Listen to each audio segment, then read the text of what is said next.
So that's strained out as much as it needs to be. So these cross members need to be taken out. It's just a matter of some nuts and bolts. And these pieces here, whatever they are for, need to come off.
So I've got that patched in there real nice.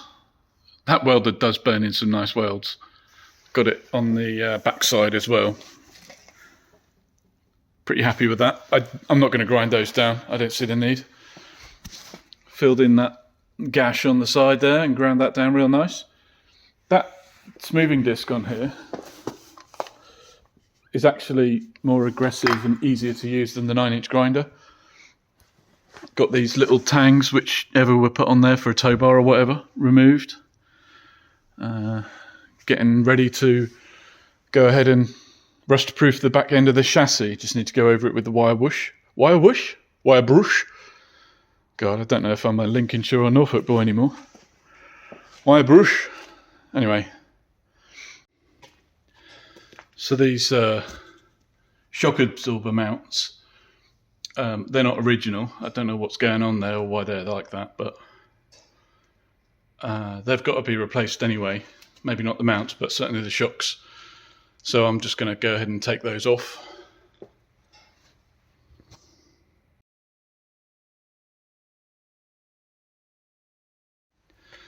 So that's those shocks out. Well, almost out. That's out. Yeah, so I'm glad I did that. There's a lot of rust and crap behind there. I can just hit that with the wire brush. That'll be the last bit to do at the back here before paint. And I think there's a little bit to do at the front and get some paint on there too. And then it'll be, yeah, pour 15. And that'll be all she rode for today. I do love how big this chassis is.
Well, that's the frame painted.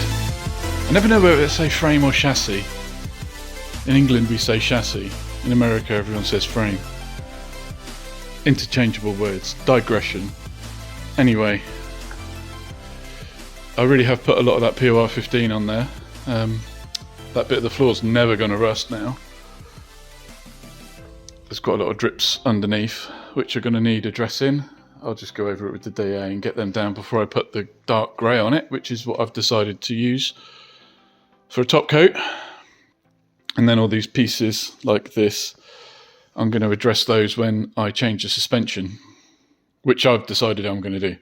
Put new leaf springs on,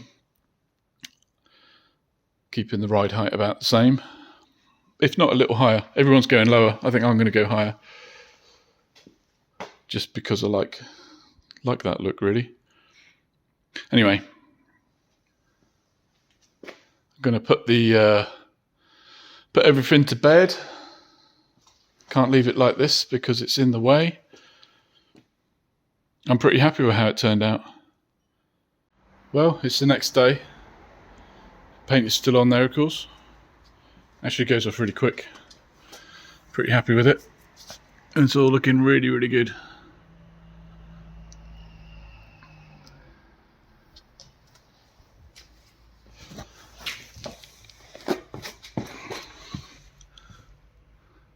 There's a few drips. They're pretty solid, so I'll just sand those off. There's a few drips, but, well, stalactites. I actually hate using the stuff, to be honest. I love all these little markings, what you find. If you would focus.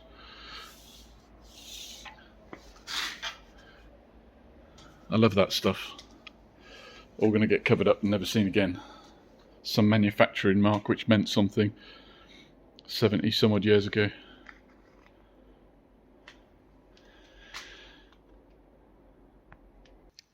I really enjoy putting these videos together, and I hope you'd like them too. Do me a favour and hit that like button and subscribe if you haven't already, and you'll always get to see the next video. Take it easy next time.